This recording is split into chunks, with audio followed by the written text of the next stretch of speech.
우리 하나님 말씀 보시겠습니다. 요한복음 6장 1절부터 15절까지입니다. 요한복음 6장 1절부터 15절까지를 저와 한 절씩 교독하시겠습니다. 요한복음 6장 1절에서 15절까지입니다.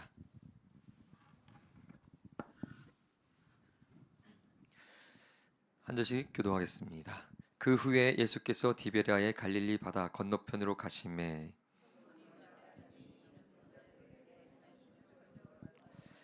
예수께서 산에 오르사 제자들과 함께 거기 앉으시니 명절인 유대절이 가까운지라. 예수께서 눈을 들어 큰 무리가 자기에게로 오는 것을 보시고 빌립에게 이르시되 우리가 어디서 떡을 사서 이 사람들을 먹이겠느냐 하시니 이렇게 말씀하시는 친히 어떻게 하실지를 아시고 빌립을 시험하고자 하심이라. 빌립이 대답하되 각 사람으로 조금씩 받게 할지라도 200데나리온의 떡이 부족하리이다. 제자 중 하나 곧 시몬 베드로의 형제 안드레가 예수께 여짜오되 여기 한 아이가 있어 보리떡 5개와 물고기 2마리를 가지고 있나이다. 그러나 그것이 이 많은 사람에게 얼마나 되겠사나이까? 예수께서 이르시되 이 사람들로 앉게 하라 하시니 그곳에 잔디가 많은지라. 사람들이 앉으니 수가 5,000명쯤 되더라. 예수께서 떡을 가져 축사하신 후에 앉아있는 자들에게 나눠주시고 물고기도 그들의 원대로 주시니라. 그들이 배부른 후에 예수께서 제자들에게 이르시되 남은 조각을 거두고 버리는 것이 없게 하라 하시므로 이에 거두니 보리떡 5개로 먹고 남은 조각이 12바구니에 찼더라. 그 사람들이 예수께서 행하신 이 표적을 보고 말하되 이는 참으로 세상에 오실 그 선지자라 하더라. 함께 읽겠습니다. 그러므로 예수께서 그들이 와서 자기를 억지로 붙들어 임금으로 삼으려는 줄 아시고 다시 혼자 산으로 떠나가시니라. 아멘. 오병이어의 표적이라는 제목으로 하나님 말씀을 함께 나누겠습니다. 우리 옆 사람과 먼저 인사하시겠습니다. 참 잘 오셨습니다. 네, 참 잘하셨습니다. 오늘 또 하나님의 은혜가 예배하는 우리 성도님들에게 가득 부어지기를 축복합니다. 지금 우리가 살펴보려는 이 본문은 요한복음에 기록된 4번째 표적입니다. 오병이어의 표적. 상당히 유명한 표적입니다. 어떤 상황 속에서 이 표적이 일어났는가? 예수님에 대한 많은 소문이 있었죠. 병자를 고치시고 기적을 행하시는. 그래서 수많은 사람들이 예수님께 몰려들었습니다. 이 몰려들은 상황 속에서 공간복음은 빈들로 가셨다고 표현하고 이 요한복음에서는 그 중에서도 산에 올라가셨다고 이렇게 표현하는데요. 그곳에 많은 사람들이 따라왔습니다. 근데 숫자를 보니 남자만 5,000명이나 따라왔고 아마 어린이들이나 여자들까지 합하면 거의 10,000명에 육박하는 사람이지 않을까 싶습니다. 그러니까 수많은 사람들이 예수님을 따라서 온 겁니다. 그리고 예수님은 이곳에서 우리 공간복음의 기록을 보면 병자를 고쳐주셨고 또한 하나님 나라 복음을 전하셨다 이렇게 이야기합니다. 그래서 시간이 흘러서 이제 저녁이 가까워 왔습니다. 많은 시간을 예수님과 보내면서 말씀 듣고 뭐 이렇게 하면서 시간이 가서 사람들은 배가 고팠습니다. 그래서 공간복음서를 보면 이 상황 속에 제자들이 먼저 이렇게 건의를 예수님께 합니다. 마가복음 6장 35절 36절 읽어보겠습니다. 때가 저물어 가매 제자들이 예수께 나와 여짜오되 이곳은 빈들이요 날도 저물어 가니 무리를 보내어 두루 촌과 마을로 가서 무엇을 사 먹게 하옵소서. 이 유대인의 시간법에는 저녁을 이렇게 두 개로 분류해서 이해했다고 합니다. 저희는 뭐 그냥 저녁 6시 이후 이렇게 생각하는데 유대인들에게는 첫째 저녁이 있고 두 번째 저녁이 있습니다. 첫 번째 저녁은 보통 오후 3시부터 6시를 첫 번째 저녁으로 이해했고 두 번째 저녁은 6시 이후를 두 번째 저녁으로 이해했습니다. 여기서 날이 가까웠다고 할 때는 6시 이후, 그러니까 날이 저물 때고 할 때는 6시 이후가 아니라 첫 번째 저녁, 그 늦은 오후를 의미합니다. 그래서 지금은 3시에서 6시 사이의 상황이기 때문에 이제 날이 저무는 6시가 가까이 오는 상황이니 저물게 되면 시장 문을 닫습니다. 옛날이잖아요. 2000년 전입니다. 전기불도 없고 그렇게 늦게까지 하지 않습니다. 그래서 저녁이 오기 전에 시장 문을 닫기 전에 빨리 이 늦은 오후에 사람들을 보내면 그 사람들이 마을 근처에 가서 자기들 돈으로 배고픈 사람 사 먹을 테니 그게 가장 현실적인 방법입니다. 그러니 예수님 빨리 저 사람들을 각 근처 마을로 보내세요. 이렇게 지금 제안한 거죠. 하지만 예수님은 이 제자들의 제안을 받아들이지 않았습니다. 예수님은 지금 모인 무리를 이렇게 둘러보시면서 그들을 향해서 마가복음에 보시면 이 사람들이 목자 없는 양 같다 이렇게 표현하시고, 그래서 그들을 불쌍히 여기셨다 이렇게 봤거든요.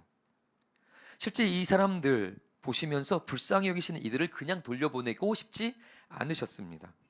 더군다나 이 사람들 중에는 분명히 가난한 사람도 있을 거거든요. 돈이 없는 자들이 있을 텐데 그냥 돌려보내면 가서 사 먹지 못하니 그 배고픈 상황에서 굶주려야 될 수도 있겠죠. 그래서 예수님께서 그들을 돌려보내지 않으시고 오히려 지금 제자인 빌립에게 이렇게 이야기하셨습니다. 우리 한번 요한복음 6장 5절부터 6절 읽어보겠습니다. 예수께서 눈을 들어 큰 무리가 자기에게로 오는 것을 보시고 빌립에게 이르시되 우리가 어디서 떡을 사서 이 사람들을 먹이겠느냐 하시니, 이렇게 말씀하심은 친히 어떻게 하실지를 아시고 빌립을 시험하고자 하심이라. 제자 빌립에게 예수님께서 이렇게 물어보셨잖아요. 우리가 어디서 떡을 사서 이 사람들을 먹일까? 예수님께서는 지금 보내고 싶지 않은 거예요. 먹이고 싶으신 겁니다. 근데 이 질문의 핵심은 뭐냐면 어디서입니다. 우리가 어디서 빵을 사서 이 사람들을 먹일 수 있을까? 너 아니? 이제 그렇게 물어보는 거죠.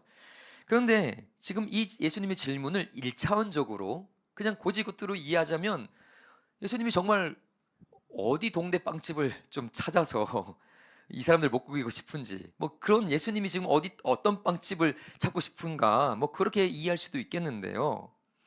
예수님이 정말 그런 의도로 말씀하신 거라면 답은 뻔하겠죠. 아니 예수님 지금 모인 무리 남자만 몇 명? 5,000명입니다. 여자와 아이들까지 합하면 10,000명 이상. 이 수많은 사람들을 지금 마을 근처도 아니고 빈들에 나와 있는데 어디서 갑자기 그 무엇을 구해가지고 이 사람들을 다 먹일 수 있을까요? 답은 불가능합니다. 방법이 없습니다. 예수님 여기서 먹이는 것은 방법이 없습니다. 그들을 보내든지 아니면 데리고 가서 그들을 어떻게 하든 사 먹일 수는 있을지 모르겠지만 여기서 어떻게 빵을 구한단 말입니까? 이거잖아요. 그럼 예수님께서 진짜 그걸 몰라가지고 어떻게 먹일지 그 방법, 그 제자들이 생각한 그거를 몰라서 나는 어떻게 먹일지 잘 모르겠으니까 똑똑한 너 빌립, 넌 똑똑하니까 네가 나 대신 좀 방법 좀 알려줄래? 지금 그런 의도인가요? 그럴 리는 없잖아요. 그래서 요한 기자는 예수님께서 그런 1차원적인 질문을 하신 게 아니라는 의미로 뭐라고 덧붙였습니까? 지금 이 질문은 그런 1차원적인 질문이 아니고 어떤 거다? 빌립을 시험하시는 거라고 이야기했습니다. 여기에 포인트가 있죠. 그렇습니다. 이 질문은 정말 몰라서 방법을 구하는 것이 아니라 빌립을 시험하려는 겁니다. 답은 있습니다. 예수님 답을 알고 계세요. 근데 빌립을 지금 시험하려는 겁니다. 뭘 시험하려는 걸까요? 지금 이것이 시험이라면 분명히 1차원적인 단순한 진짜 어둑빵집을 찾아서 구할까 이것이 아니라면 좀 더 깊은 심오한 차원의 질문일 텐데요. 그런데 빌립은 예수님의 이 질문을 1차원적으로 이해한 것 같습니다. 정말로 어디서 이것을 빵을 구할지를 알려달라고 예수님이 자기한테 물어본다고 생각한 것 같습니다. 그래서 우리 빌립의 답변을 한번 7절을 읽어보도록 하겠습니다. 빌립이 대답하되 각 사람으로 조금씩 받게 할지라도 200데나리온의 떡이 부족하리이다. 이게 뭔 얘기예요? 예수님 어디서 빵을 사서 이 사람들 먹일까요? 여기서는 안 되고요. 이 사람들에게 돈을 조금 후원금을 받아서 좀 하면 그래도 어느 정도 받을 거 아닙니까? 지금 사람이 워낙 많으니까. 그렇게 받게 해도 자기가 아무리 생각을 해봐도 200데나리온이 부족할 것 같습니다. 200데나리온 이게 어느 정도냐면요. 한 데나리온이 이제 하루치 이제 봉급이잖아요. 그러니까 하루치 일당이 한 데나리온이니까 200일치 이제 일당입니다. 이것은 이제 학자들이 연구해 보면 밀로 된 빵은 좀 고급이었고 그게 반값으로 보리빵을 사 먹을 수 있었는데 그 당시에 최소 하루에 그 성인 한 남자가 먹을 수 있는 정도로 계산해 본다면 빡빡하게 이 200데나리온으로는 보통 성인 2,000명이 먹을 정도의 빵을 살 수 있다. 이렇게 이제 봅니다. 그러니 후원금을 받아도 2,000명분의 빵은 못 삽니다. 그러니까 방법이 없다는 거죠. 그 빌립의 계산으로는 방법이 없으니 아까 제자들이 얘기한 돌려보내시죠 주님, 뭐 이런 의미일 겁니다. 그러니까 빌립은 상당히 똑똑한 사람이에요. 예수님께서 묻자마자 머릿속으로 이미 계산하고 있었습니다. 그래서 답변을 주죠. 불가합니다. 보내시죠. 하지만 예수님께서 원하시는 답변은 아니었습니다. 이것은 빌립에 대한 시험입니다. 예수님은 이미 정답을 갖고 계시는 거예요. 빌립이 어떻게 대답할지를 보고 싶었던 거죠. 그렇다면 지금 빌립에게 듣고 싶었던 대답은 뭘까요? 자, 그러기 위해서는 먼저 빌립이라는 사람이 어떤 사람인지를 먼저 살펴봐야 됩니다. 우리 빌립이 어떤 사람인지를 요한복음 1장 43절부터 45절을 한번 쭉 읽어보겠습니다. 같이 읽겠습니다. 이튿날 예수께서 갈릴리로 나가려 하시다가 빌립을 만나 이르시되 나를 따르라 하시니 빌립은 안드레와 베드로와 한 동네 벳세다 사람이라. 빌립이 나다나이를 찾아 이르되 모세가 율법에 기록하였고 여러 선지자가 기록한 그 일을 우리가 만났으니 요셉의 아들 나사렛 예수니라. 여기 보니까 빌립은 아주 일찍부터 예수님을 따라다닌 아주 초창기 제자입니다. 근데 이 사람은 왜 예수님을 따르는 제자가 됐을까요? 나다나엘을 만났을 때 이 사람이 이제 전도할 때 보면 예수님을 소개하죠. 모세가 율법에 기록한 그 사람이다. 여러 선지자가 예언했던 그 사람이다. 그 사람을 내가 만났다. 너도 그 사람을 만나봐라. 한번 와봐라. 지금 그렇게 초청하잖아요. 이게 무슨 얘기죠? 예수님을 뭘로 믿는 겁니까? 구약의 선지자들이, 구약의 예언자들이 예언한 바로 그리스도라고 믿고 따르는 거죠. 그러니까 제자 빌립은 예수님이 그리스도라는 것을 믿고 따르는 사람이었습니다. 그러니까 예수님은 지금 나를 그리스도라고 믿고 따르는, 구약의 예언자들이 그리스도라고 예언한 그 그리스도라고 나를 믿고 따르는 그 빌립에게 지금 이 질문을 하고 있는 거예요. 우리가 어디서 떡을 사서, 빵을 사서 이 많은 사람들을 먹일 수 있을까? 지금 예수님이 빌립에게 던졌던 질문은 결국 먹을 것에 대한 질문이었습니다. 어디서 이 많은 사람들에게 양식을 먹일까? 떡을 먹일까? 이 사람들을 배불리 먹을 수 있을까? 그러면서 자신을 그리스도로 따르는 빌립에게 이 질문을 던진다. 시험하기 위해서. 이것이 왜 시험일까요? 왜 시험이냐면 예수님의 이 질문에는 구약의 선지자의 예언이 결부되어 있기 때문입니다. 우리 이사야서를 한번 보시겠습니다. 이사야 55장 1절부터 3절을 쭉 한번 같이 읽어보도록 하겠습니다. 오호라 너희 목묻은 목마른 자들아 물로 나와오라. 돈 없는 자도 오라. 너희는 와서 사 먹되 돈 없이 값 없이 와서 포도주와 젖을 사라. 너희가 어찌하여 양식이 아닌 것을 위하여 은을 달아주며 배부르게 하지 못할 것을 위하여 수고하느냐. 내게 듣고 들을지어다. 그리하면 너희가 좋은 것을 먹을 것이며 너희 자신들이 기름진 것으로 즐거움을 얻으리라. 너희는 귀를 기울이고 내게로 나와 들으라. 그리하면 너희 영혼이 살리라. 내가 너희를 위하여 영원한 언약을 맺으리니 곧 다윗에게 허락한 확실한 은혜이니라. 이것은 그리스도에 대한 유명한 또 예언 중에 하나입니다. 바로 목마른 자들을 초청하는 이가 그리스도예요. 이사야 선지자는 바로 이 그리스도가 오셔서 목마른 자들, 배고픈 자들을 뭐하는, 먹이시는 일을 할 거라고 예언하고 있습니다. 그래서 이분은 돈 없이 값 없이 먹일 뿐입니다. 돈 없이 값 없이 목마른 자들을 먹이고 배고픈 자들에게 양식을 먹일 자입니다. 그래서 이가 주는 양식을 먹는 자는 영혼이 살리라. 너희의 영혼이 살리라. 이분이 주는 양식은 그냥 먹고 배가 꺼져버릴, 그냥 다시 배고플 그런 양식이 아니라 영혼을 살릴 양식을 주신다는 겁니다. 이게 그리스도에 대한 예언이거든요. 예수님께서 그리스도로 오셨잖아요. 그 그리스도로 오신 예수님께서 자신을 그리스도로 믿는 그 빌립이 나다나엘에게 그랬잖아요. 예수가 누구냐? 예언자들이 이사야가 예언한 그분이 바로 오셨다 이렇게 얘기하면서 전도를 한단 말입니다. 바로 그 그리스도의 오심을 예언한 이사야 선지자가 그리스도에 대해서 뭐라고 이야기했습니까? 굶주리고 배고픈 자들을 먹이시는 자로 그리스도가 왔다고 예언했죠. 근데 예수님께서 지금 빌립에게 물어보죠. 어디서 떡을 놔서 이 수많은 사람들을 먹일까? 정답은 뭘까요? 어디서 떡을 살까요? 어디서 떡을 사면 이 수많은 사람들을 먹일 수 있을까요? 예수님이 지금 질문하는 깊은 의도는 뭡니까? 빵집 찾아오라는 얘기예요? 지금 5천 명 사람들 저기 보내갖고 실제로 조금 몇 시간만 지나면 꺼져버릴 그 양식 먹이는 방법 생각해 보라는 거예요? 아니잖아요. 예수님을 그리스도로 믿고 따른 너희는 이 사람들에게 이 굶주린 이 불쌍한 양과 같이 헤매이는 이들에게 살릴 수 있는 영원한 생명의 양식을 어디서 사서 먹일 수 있을까? 어디서 삽니까? 예수 그리스도에게 사는 거죠. 눈앞에 있는 예수 그리스도가 바로 빵을 살 그 당사자입니다. 그런데 빌립을 비롯한 제자들 중 누구도 이것을 깨닫지 못했죠. 그들은 일차원적으로 이 질문을 이해했습니다. 그러니까 아주 오로지 현실적인 답변만을 생각하는 겁니다. 마을로 보내서 자기들 돈으로 사 먹게 하세요. 우린 돈이 없잖아요. 200데나리온 모자랍니다. 그 방법밖에 없어요, 주님. 그러나 예수님은 그렇게 대답하는 제자들 앞에 정답을 실제로 보여주시죠. 그 질문의 해답이 자신임을 실제로 눈앞에 보여주십니다.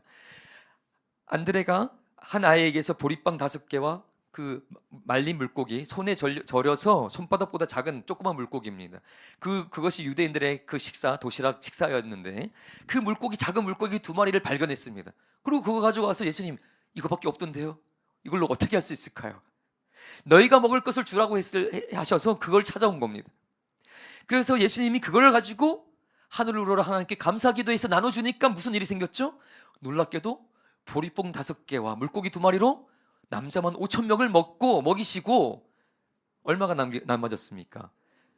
12광줄이나 되는 떡이 남았습니다. 놀라운 기적이죠.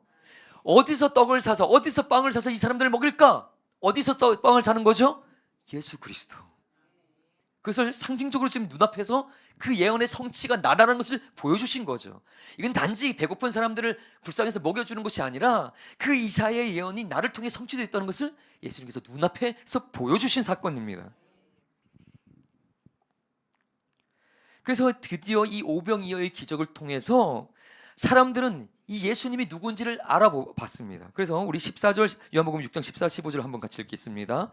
그 사람들이 예수께서 행하신 이 표적을 보고 말하되 이는 참으로 세상에 오실 그 선지자라 하더라. 그러므로 예수께서 그들이 와서 자기를 억지로 붙들어 임금으로 삼으려는 줄 아시고 다시 혼자 산으로 떠나가시니라. 여기 보니 이제 사람들이 깨달은 거예요.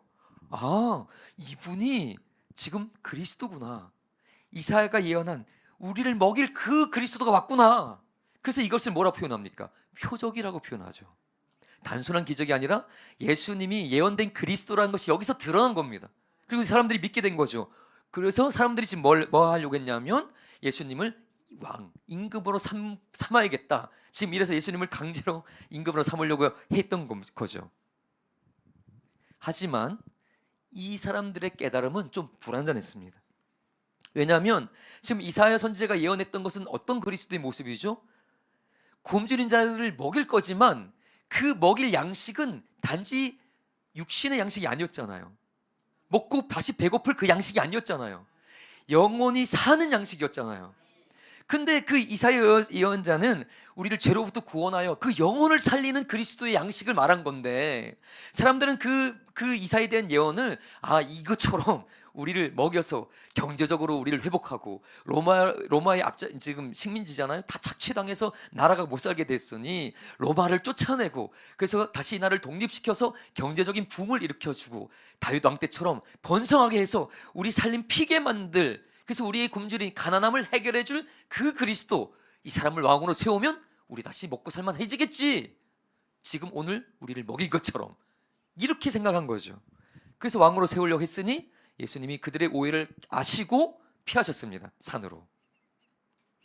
그리고 며칠 후에 다시 예수님이 무리들과 함께 기적을 행했던 이 빈들을 지나가셨습니다. 그럴 때 그때 예수님께서 이 사람들에게 다시 이 얘기를 하시거든요. 이 6장, 요한복음 6장 상당히 깁니다. 오늘 그래서 원래 엄청 긴 본문인데 이 뒤에 다시 그 오병이어를 행했던 그것에 지나가시면서 내가 사실 이 오병이어를 왜 했는지를 다시 설명해 줍니다. 길게. 그때 그 본문 중에 짧은 이 부분을 한번 살펴보겠습니다. 6장 32절부터 36절입니다. 한번 같이 읽겠습니다. 예수께서 이르시되 내가 진실로 진실로 너에게 이르노니 모세가 너희에게 하늘로부터 떡을 준 것이 아니라 내 아버지께서 너희에게 하늘로부터 참 떡을 주시나니 하나님의 떡은 하늘에서 내려 세상에 생명을 주는 것이니라. 그들이 이르되 주여 이 떡을 항상 우리에게 주소서. 예수께서 이르시되 나는 생명의 떡이니 내게 오는 자는 결코 줄이지 아니할 터이요 나를 믿는 자는 영원히 목마르지 아니하리라. 그러나 내가 너희에게 이르기를 너희는 나를 보고도 믿지 아니하는도다 하였느니라. 이건 제가 안 넣습니다. 마지막 절은 여기 보면 예수님께서 생명의 떡에 대해서 쫙 설명해 주면서 그 오병이어를 행했던 그 자리에서 무슨 얘기 하시는 거예요? 지금 여기 보시면 내가 생명의 떡인데 나를 먹는 자는 영원히 줄이지 않을 거다. 영원히 목마르지 않는다. 이건 이사야서의 예언이었잖아요. 목마른 자들아 다 내게로 오라. 굶주린 자들아 다 내게로 오라. 내가 너희를 값없이 돈 없이 먹게 하리라. 이 예언의 성취가 바로 나다라는 걸 얘기하시는 거죠. 그런데 그 너희를 먹일 떡은 빵이 아니었어. 너희에게 먹였던 그 보리떡 5개로 먹였던 그 빵을 내가 먹이는 그게 아니라 너희를 먹일 떡은 이사야가 예언한 그 생명의 양식은 나야라는 거죠.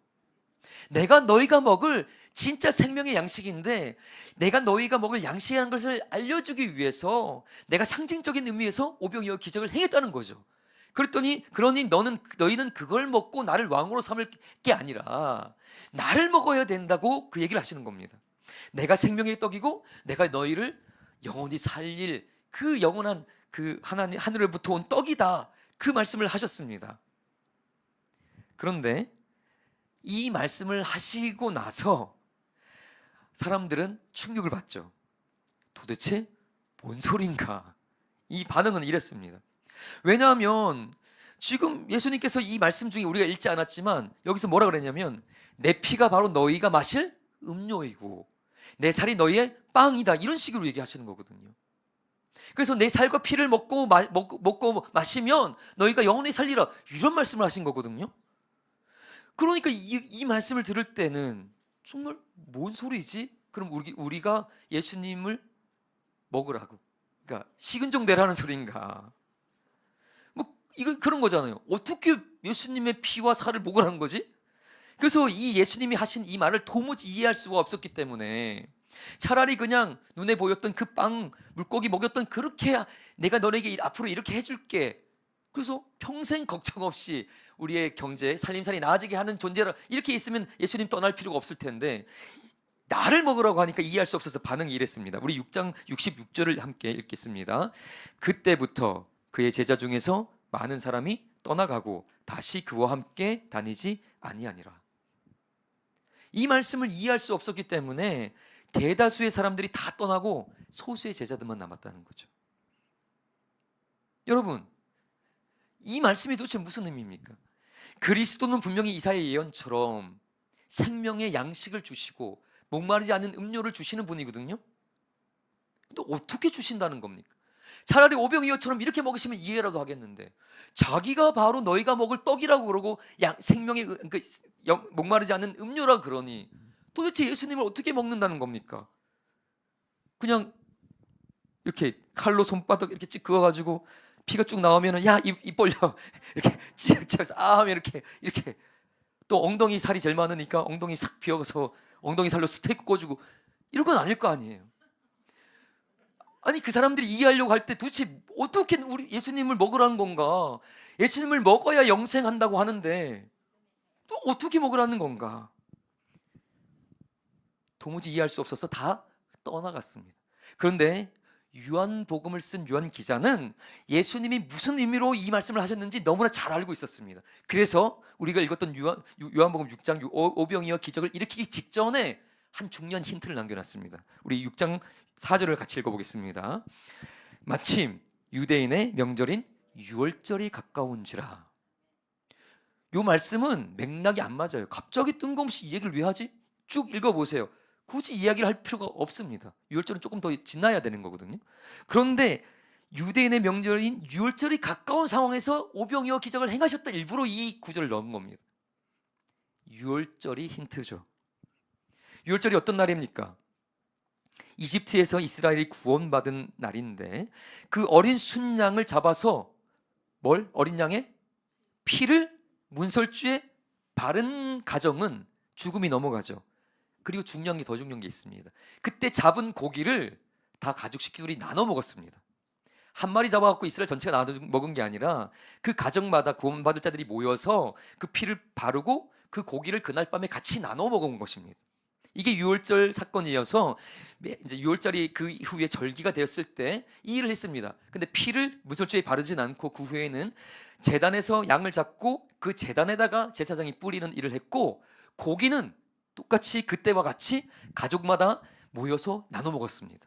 그래서 이것은 하나님과의 화목 제사와의 성격이 있습니다. 하나님과 화목을 이룬 날, 그래서 하나님의 백성이 된 날, 그리고 구원받은 자들이 연합해서 사랑으로 함께 그 고기를 나눠 먹으면서 또한 사랑으로 연합되는 날, 이런 화목 제사의 성격이 있는 날이 유월절 제사입니다. 이것이 어떤 의미가 있습니까? 이 오병이어에 어떤 의미가 있을까요? 그 어린 양의, 유월절 어린 양, 그들을 구원한 그 어린 양의 피와 살을 구원받은 자들이 어떻게 했어요? 그 피를 뿌렸고 그 살을 나누어 먹었습니다. 이게 유월절 사건이에요. 그래서 하나님의 백성이 된 것입니다. 요한 기자는 이것을 언급합니다. 예수님의 오병이어의 기적에서 그 떡을 예수님께서 어디서 구해서 이 떡을 너희가 먹을까? 사람들을 먹일까? 예수 그리스도, 그분을 먹이는 겁니다. 그분의 살을 먹는 겁니다. 왜 먹어요? 예수님의 살을 어떻게 먹는다는 겁니까? 유월절 어린 양 대신 예수 그리스도의 그 희생의 피와 살을 먹는 거죠. 이것은 십자가 사건을 의미합니다. 예수님이 유월절에 그 어린 양이 되셔서 십자가를 지시고 우리 죄를 대속하여 그 십자가에서 피를 흘려주셨습니다. 그리고 그 살이 찢기셨습니다. 그래서 예수 그리스도의 피와 살은 우리를 구원하는 생명의 양식입니다. 그래서 예수님께서 유월절 만찬을 여시면서 뭐라 그랬습니까? 유월절 만찬을 제정하시면서 이 포도주는 내 피요, 이 떡은 내 살이다. 그래서 이것을 먹고 마시는 자마다 구원을 얻는다, 하나님의 백성이 된다, 이런 선포를 그 유월절 만찬, 성찬식을 제정하시면서 하신 거죠. 요한 기자는 이 오병이어 사건과 유월절에 피 흘리신 예수 그리스도, 우리를 위하여 피와 살을 내어주신 예수 그리스도의 그 사건을 연결하는 것입니다. 그렇죠. 그러니 예수님께서 빌립에게 물었던 그 질문, 다시 생각해 보면 어디에서 빵을 사서 이 무리를 먹을까? 어디서 삽니까?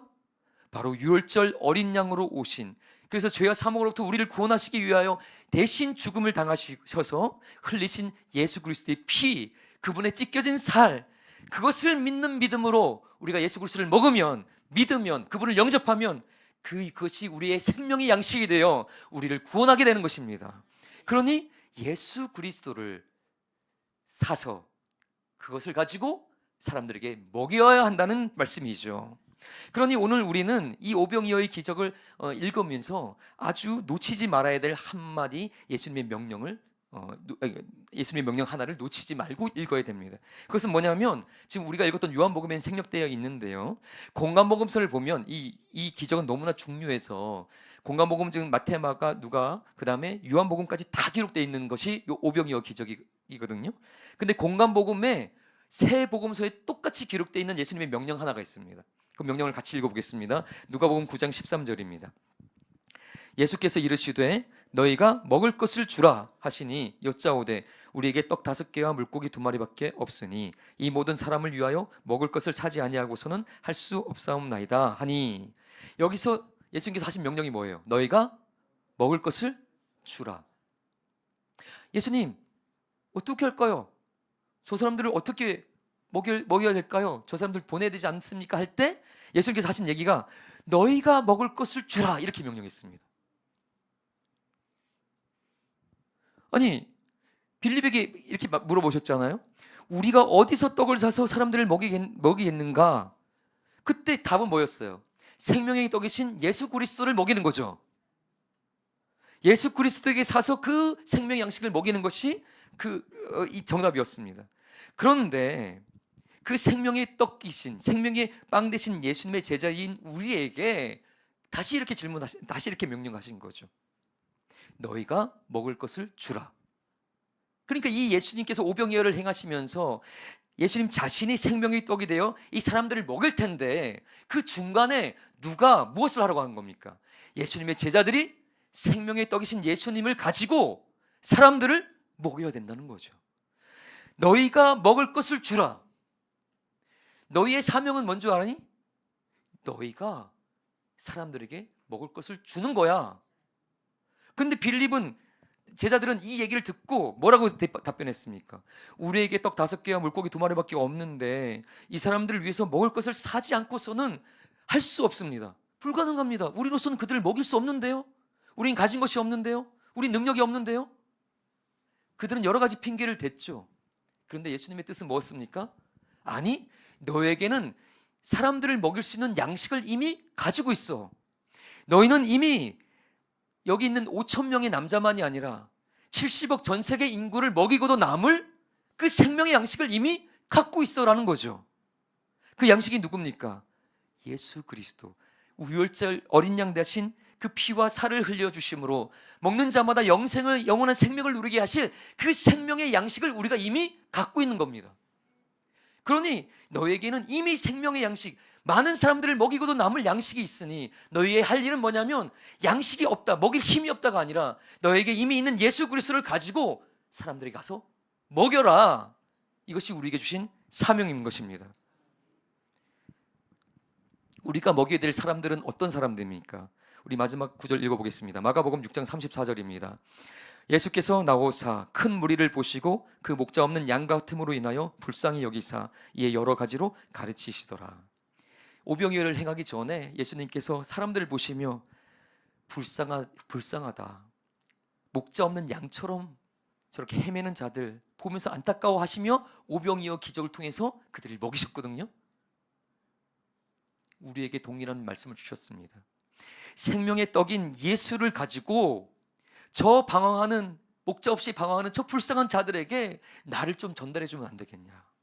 나를 그들에게 먹이면 안 되겠니? 그 사명을 주님께서 말씀하셨습니다.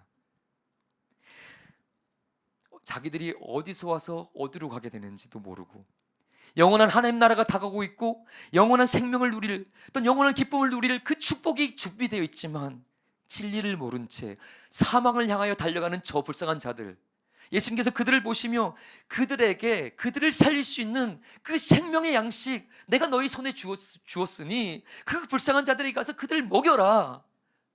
그들에게 가서 그 양들을 먹이라. 그것이 예수님의 명령이었습니다. 여러분 주변에는 없나요? 여러분 주변에는 그런 불쌍한 양들이 없습니까?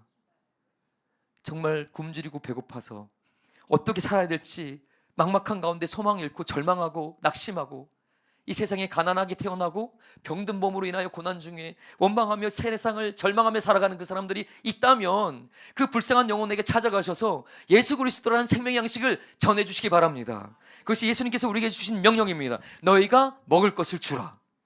오늘 예수님의 그 명령을 기억하고 순종하는 자들에게 예수님의 그 칭찬과 축복과 주님이 다시 오실 때 상 주시는 축복이 있기를 예수님 이름으로 축복합니다. 아멘. 우리 함께 기도하시겠습니다. 나는 과연 예수님의 명령대로 예수님이란 생명의 양식을 저 불쌍한 자들에게 먹을 것을 주는 자인지, 아니면 그들을 외면하고 그 불쌍한 자들에게 복음 전하는데 소홀한 자는 아니었는지, 주님, 이제 내 눈에 띄는 저 방황하는 양들을 발견할 때마다 저 배고픈 자들에게 예수님을 전하고 생명의 양식을 먹일 수 있도록 내게 용기를 주시고 내 입술을 주장하여 복음을 전한 자로 살 수 있도록 그 사명 감당하는 예수님의 제자가 될 수 있도록 역사하여 주시옵소서. 우리 함께 그렇게 기도하며 우리에게 주신 그 주변 사람들을 생각하며 그들이 예수님을 만날 수 있는 길을 열어달라고, 생명의 떡이신 예수님을 만나서 그분을 먹고 영생의 기쁨을 함께 누리는 복이 있게 해달라고 우리 주변에 있는 자들을 생각하시며 함께 기도하시겠습니다. 기도합니다.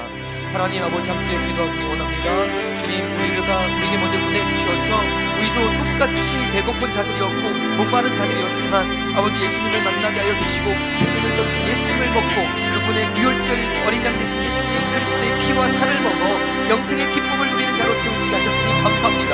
이제 나도 그 구원받은 자로서 예수님이 나에게 명령하십니다. 너희가 가서 먹을 것을 주라. 주께서 그 명령하셨사오니 이제 우리도 주변을 돌아보아 아버지 방황하는 어린 양들, 아버지 그 주인을 잃고 목자를 잃고 방황하며 쓰러지고 아버지 넘어지는 자들을 발견할 때마다 생명이 떡이신 예수님을 먹여 그들로 하여금 살아나는 역사를 경험하게 도와 주시옵소서. 아버지 경제적인 문제로 또한 삶의 여러 가지 다양한 문제들로 또한 질병의 문제와 가정의 문제와 사업의 문제로 아버지 또한 영적인 문제로 넘어지는 자들, 죽어가는 자들 많사오니 아버지 우리 주변에 있는 그들을 불쌍히 여기고 주님의 마음으로 그들을 그냥 돌려보내지 않고 이제 그들을 향하여 값없이 돈 없이 와서 예수 그리스도의 생명의 양식을 먹여 그들을 살리는 사명을 감당할 때에 하나님 그들이 먹는 자마다 예수 그리스도를 먹고 마시는 자마다 살아나는 양식을 보게 될 것이며 그들로 인하여 우리도 함께 구원의 기쁨을 누리게 될 것이오니 주여 그 사명을 감당하는 주님의 귀한 제자들로 살아갈 수 있도록 우리 가운데 역사하여 주시옵소서. 그래서 아버지 구원의 기쁨이 날로 넘치게 하여 주시고 우리 삶의 주변에 많은 양들이 돌아와 하나님의 역사하심을 구원의 기쁨을 누리는 축복이 있게 하여 주시옵소서. 주님 감사합니다. 주님께서 역사하시겠습니다. 주님 도와주시옵소서. 사랑의 아버지 하나님, 오늘 말씀을 통하여 우리 자신을 돌아봅니다. 오병이어 기적을 행하시면서 이 기적이 사실은 내가 너희의 생명의 양식이고 내가 너희를 먹일 것이라는 그 그리스도의 사명을 보여주십니다. 그리고 그 생명의 떡이신 예수님을 가지고 제자인 너희는 가서 저 사람들을 먹이라고 명령하셨습니다. 우리가 그 명령에 순종하기 원합니다. 나의 구원으로 끝나는 인생 되지 않게 하여 주시옵소서. 예수님의 제자가 맞다면 이 명령을 나의 명령으로 받아 이제 주변에 만나는 모든 유리하고 방황하는 저 불쌍한 영혼들을 그 예수라는 생명의 양식을 먹이고 그들에게 복음을 전할 수 있는 사명 감당하는 축복이 있게 하여 주시옵소서. 그래서 나만 구원받는 것이 아니라 함께 구원의 기쁨을 누리고 영원한 생명으로 나아가는 축복이 우리 삶에 넘치는 그런 복음의 열매가 많이 맺히는 그런 복된 삶이 되도록 우리 삶에 역사하여 주시옵소서. 감사하며 예수님 이름으로 기도합니다. 아멘. 우리 찬양